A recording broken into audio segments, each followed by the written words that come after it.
Teks narasi adalah jenis teks yang mengisahkan suatu peristiwa berdasarkan urutan waktu atau kronologi yang bisa bersifat fiksi atau bersifat imajinasi maupun non-fiksi. Dikatakan juga teks narasi bersifat naratif, artinya teks yang menjelaskan suatu peristiwa atau kejadian berdasarkan urutan. Ciri-ciri teks narasi yang pertama, teks berisi cerita, kisah dan peristiwa tertentu yang menggunakan gaya bahasa naratif. Yang kedua, cerita naratif memiliki alur yang jelas dari awal hingga akhir. Yang ketiga, terdapat peristiwa atau konflik berbentuk peristiwa penting. Yang keempat, teks narasi memiliki unsur berupa tema, latar, alur, karakter, dan sudut pandang yang jelas.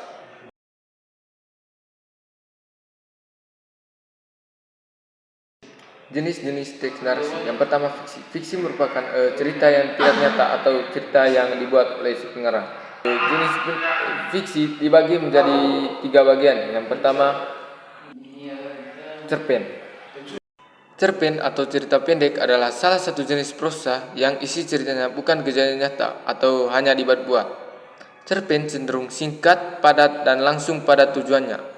Jumlah kata di dalam cerpen tidak lebih dari 10.000 kata. Penulisan cerpen menggunakan gaya bahasa yang naratif. Yang kedua adalah novel. Novel adalah karya sastra yang berbentuk prosa. Kisah di dalam novel merupakan hasil karya imajinasi yang membahas tentang permasalahan kehidupan seorang atau berbagai tokoh. Cerita di dalam novel dimulai dengan munculnya persoalan yang dialami oleh tokoh dan akhir dengan penyelesaian masalahnya. Dan yang terakhir adalah dongeng. Dongeng adalah salah satu cerita rakyat yang cukup beragam serta berasal dari berbagai kelompok, etnis, masyarakat, dan daerah tertentu. Pada mulanya, dongeng berkaitan dengan kepercayaan masyarakat terhadap suatu cerita. Istilah dongeng dapat dipahami sebagai cerita yang tidak benar-benar terjadi atau di dalam banyak hal sering tidak masuk akal atau. Jadi ciri-ciri teks narasi yang kedua adalah non-fiksi. Non-fiksi merupakan cerita yang nyata. Ada 2 ciri-ciri non-fiksi. Yang pertama, biografi. Biografi adalah karya sastra yang berisikan riwayat hidup seorang tokoh yang dianggap penting oleh masyarakat tertentu. Penulisan biografi umumnya untuk menyampaikan suatu hal yang sifatnya istimewa yang dimiliki oleh seorang tokoh. Dan yang kedua adalah autobiografi. Autobiografi adalah riwayat hidup seorang atau data diri seorang yang ditulis oleh dirinya sendiri. Ciri teks narasi yang ketiga adalah lelucon. Lelucon atau candaan merupakan cerita pendek atau susunan perkataan yang bersifat lucu. Terdapat beberapa kategori lelucon, dari lelucon sederhana hingga lelucon yang menggunakan sarkasme. Lelucon dapat saja menyenangkan untuk sebagian orang tetapi menyakitkan bagi pihak lainnya. Terdapat pula kondisi di mana tidak ada pihak yang merasa disakiti ataupun dirugikan atas lelucon tersebut. Ciri teks narasi yang keempat adalah anekdot. Anekdot merupakan sebuah cerita lucu sekaligus mengandung kritikan atas fenomena yang terjadi di masyarakat. Unsur lucu tersebut diharapkan dapat memberikan pelajaran kepada orang-orang yang menyimak maupun menonton teks anekdot atau video.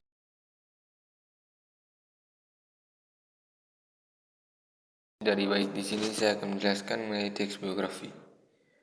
Teks biografi adalah teks yang berisi tentang kisah atau cerita seseorang yang selama hidupnya banyak nilai yang patut diteladani bagi pembaca. Teks biografi pada dasarnya adalah cerita tentang seorang tokoh yang dituliskan oleh orang lain. Hal ini dilakukan agar teks biografi dari tokoh mampu memberikan teladan kepada banyak orang yang membacanya. Tujuan dari teks biografi adalah yang pertama, untuk lebih mengenal tokoh kepada masyarakat. Yang kedua, meningkatkan citra atau branding dari tokoh politik atau tokoh apapun apabila mereka masih berkarir. Yang ketiga, memberikan motivasi kepada masyarakat terkait dengan usaha dan juga capaiannya sudah didapatkan. Yang keempat, digunakan untuk mengabadikan kisah agar tetap bisa diteruskan dari generasi ke generasi. Struktur teks biografi yang pertama, yaitu orientasi. Orientasi merupakan struktur bagian awal dari teks biografi. Bagian ini mencakup pengenalan tokoh, dan latar belakang kisah atau peristiwa yang akan diceritakan. Jadi, struktur teks biografi yang kedua adalah peristiwa penting. Peristiwa penting merupakan serangkaian peristiwa yang disusun secara kronologis atau berdasarkan urutan waktu. Peristiwa ini meliputi berbagai kejadian utama, termasuk hal menarik, mengesankan, mengagumkan, serta mengharumkan. Peristiwa ini dialami oleh tokoh untuk mencapai. Jadi, struktur teks biografi yang ketiga adalah reorientasi. Reorientasi merupakan bagian penutup.